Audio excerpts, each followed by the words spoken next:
Nakaupo sa Seat 11A ang 40 anyos na British national na si Vishwash Kumar Ramesh, isa sa 242 kataong sakay ng Air India Flight 171 na papunta sana ng London.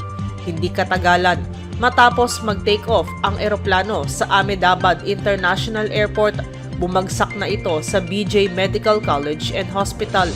Sa isang interview sa Hindustan Times, ibinahagi ni Ramesh sa media ang mga nakita niya habang ginagamot siya sa ospital.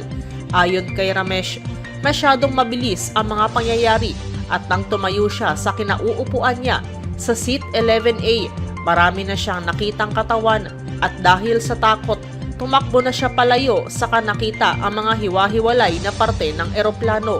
Dito na lang daw siya biglang hinila at isinakay sa ambulansya. Sabi ni Dr. Rajneesh Patel, Professor at Head of Surgery sa Ahmedabad Civil Hospital, not very critical ang kondisyon ni Ramesh. Maaaring may nakikitang dugo sa mukha ni Ramesh batay sa mga litrato online, pero sabi ni Patel, hindi raw ito malala at posibleng makalabas na ng ospital sa loob ng 2 araw.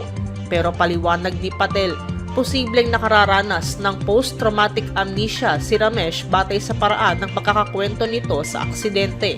Sa inisyal na investigasyon, nag-crash ang eroplano wala pang 1 minuto matapos itong mag-take off.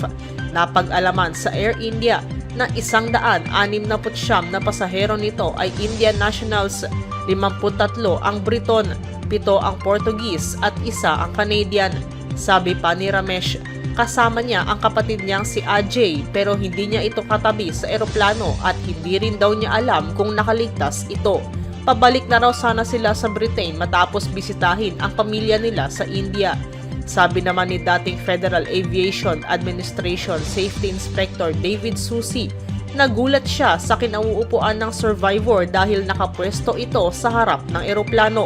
Paliwanag ni Susi, ang pwestong iyon na malapit sa plane wing ang unang madadali kapag bumagsak ang isang eroplano at nasabi niyang isa nga talagang himala ang nangyari kay Ramesh.